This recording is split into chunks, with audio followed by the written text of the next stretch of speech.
Salut les amis et bienvenue encore une fois sur notre chaîne. C'est Dr. Antoine Niungeko, votre coach en entrepreneuriat, recherche et conseil.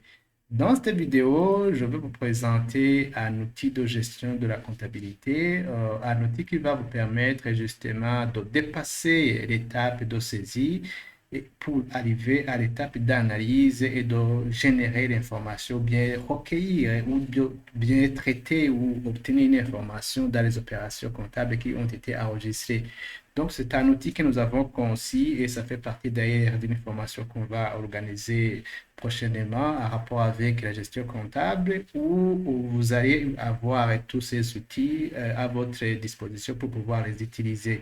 Donc, cet outil-là vous permet justement de créer, d'enregistrer les opérations. D'abord, vous commencez à définir les libellés. Ici, la définition des libellés est très importante parce que ça permet de standardiser les saisies et ça va faciliter les analyses comme vous allez le voir puisqu'on peut réaliser des analyses sur base des libellés. Et puis, on va voir aussi que cet outil vous permet de bien saisir ou de créer des comptes. Ici, la particularité de cet outil, c'est qu'avant de créer un compte, vous devez vous assurer que le compte n'existe pas. Et encore une fois, la valeur ajoutée de cet outil, c'est que vous ne pouvez pas créer des comptes. Lorsqu'un compte existe, vous ne pouvez pas créer un autre compte. Par exemple, vous voyez le compte 10, vous voyez le compte 10 ici. Donc voilà, il existe 10 capitales. Quand je viens ici, par exemple, ici, je mets 10, donc 101. Et puis, je dis que c'est le compte 10, 1 point capital, par exemple, capital. Vous voyez, parce que le compte existe, voilà, vous le voyez ici, il est ici, c'est ce compte-là, vous le voyez ici.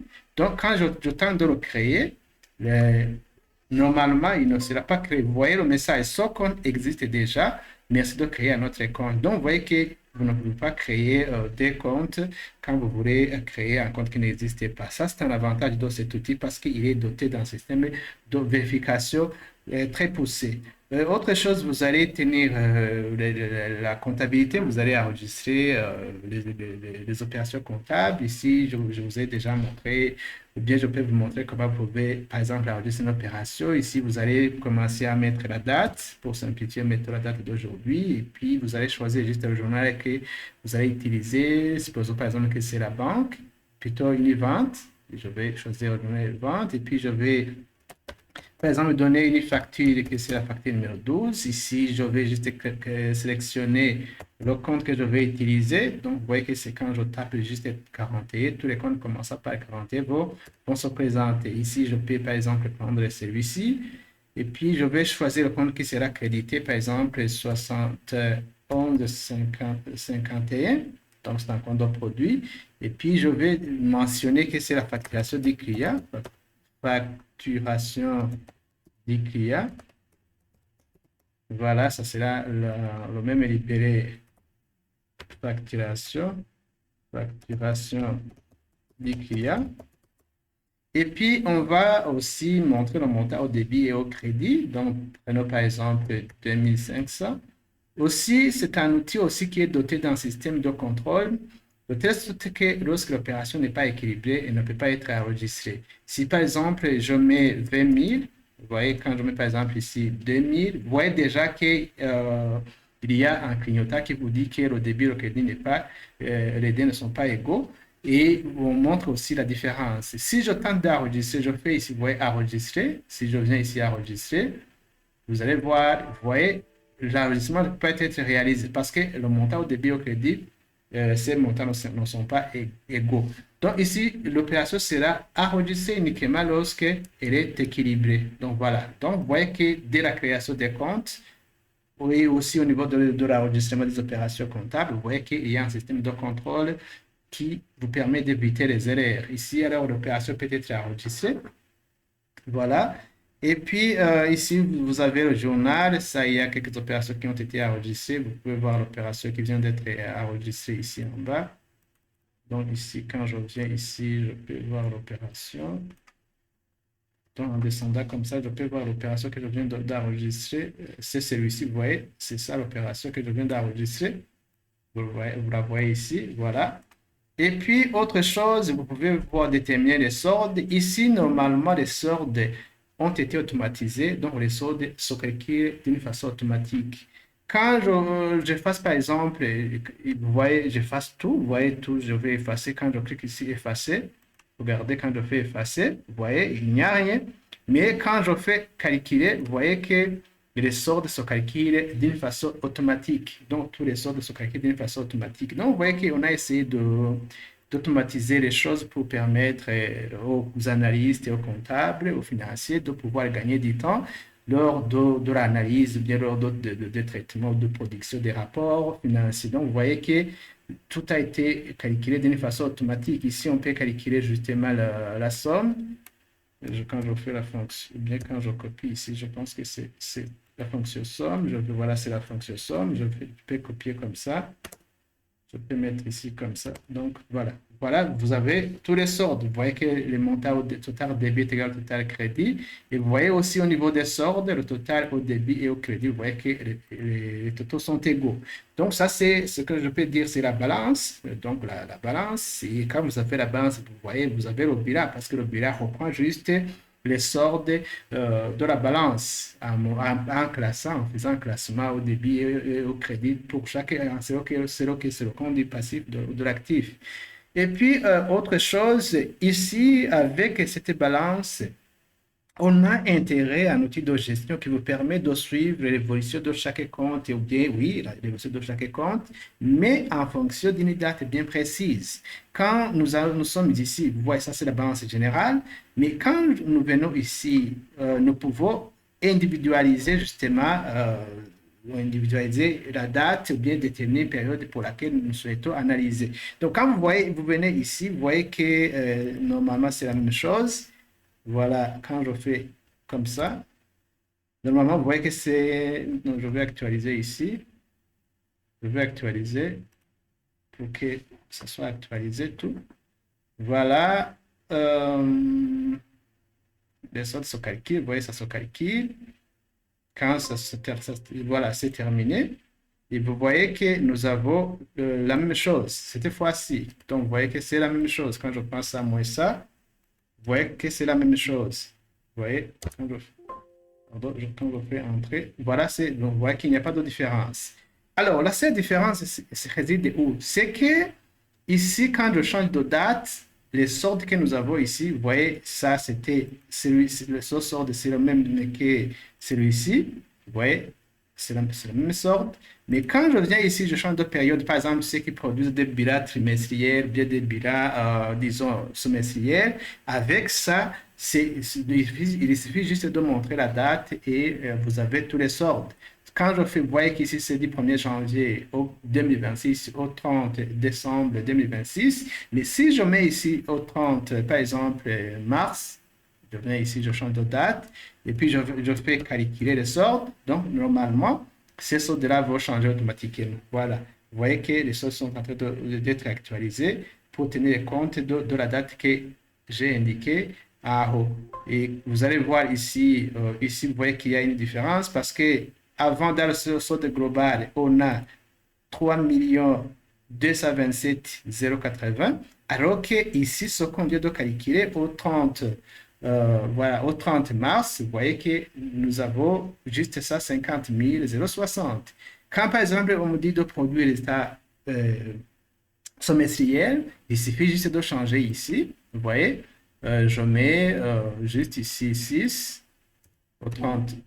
Il faut tirer attention parce que si vous mettez une date qui n'est pas correcte, la machine ne va pas calculer les soldes. Donc, voilà, quand je fais calculer, regardez le solde qu'on a ici, vous voyez que nous avons un solde de 250. Quand je fais trimestre semestriel, donc vous voyez que les soldes aussi sont calculés d'une façon automatique et vous allez voir que le solde les soldes vont changer. Donc, c'est un outil qui est ici du logiciel qu'on a développé dans le compta et on a essayé d'isoler certains outils d'analyse pour pouvoir les offrir aux comptables ou bien ceux qui veulent faire les analyses. Donc, vous voyez qu'ici, il y a la différence.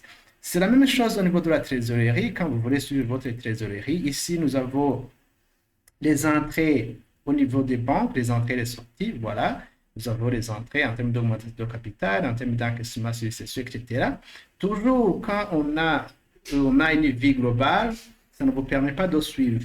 Alors, pour remédier à cela, on a essayé de lier, donc de calculer en tenant compte des dates pour pouvoir afficher les dates que vous souhaitez. Là aussi, c'est automatique quand je fais effacer et quand je fais calculer, donc automatiquement aussi les soldes vont être calculés.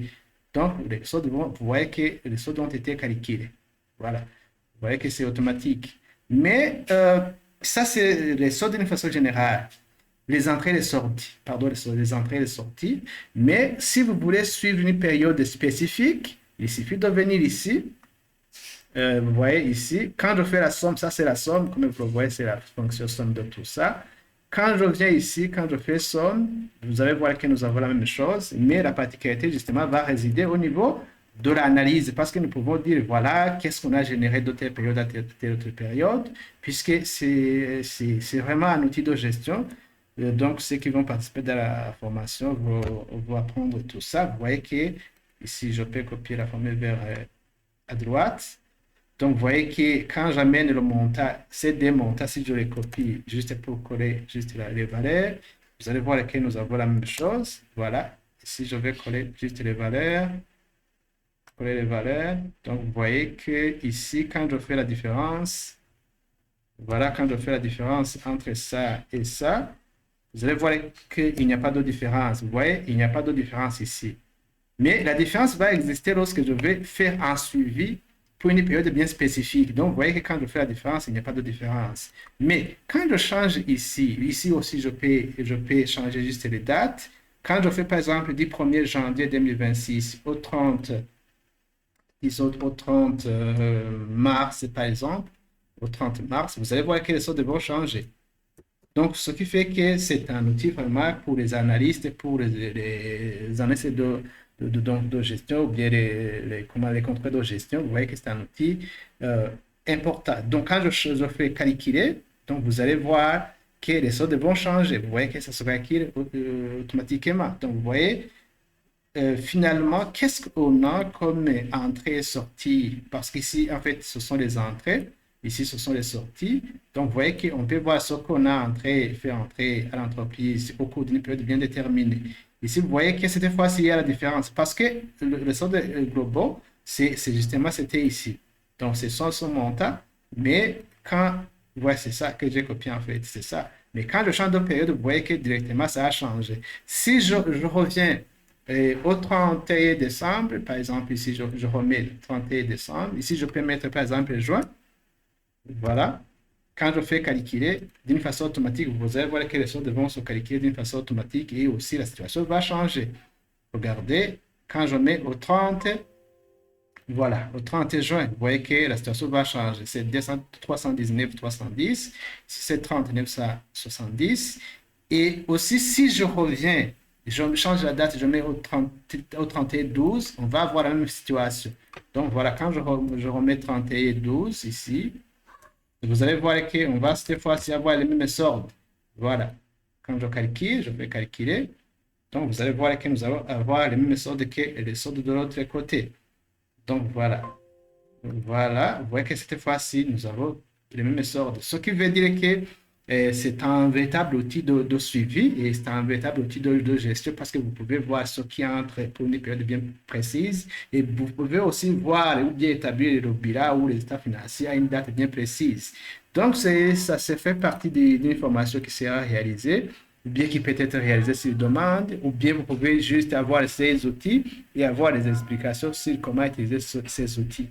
Donc voilà les amis, c'est ça que je voulais vous montrer comment vous pouvez faire votre gestion au niveau de la comptabilité et aussi produire l'information utile à la prise de décision en temps réel. Et si vous avez aimé cette vidéo, n'hésitez pas de la liker, de la partager. Et si vous avez besoin d'apprendre ou bien d'avoir cet outil ou d'apprendre, n'hésitez pas de nous contacter. À la prochaine vidéo. Bye.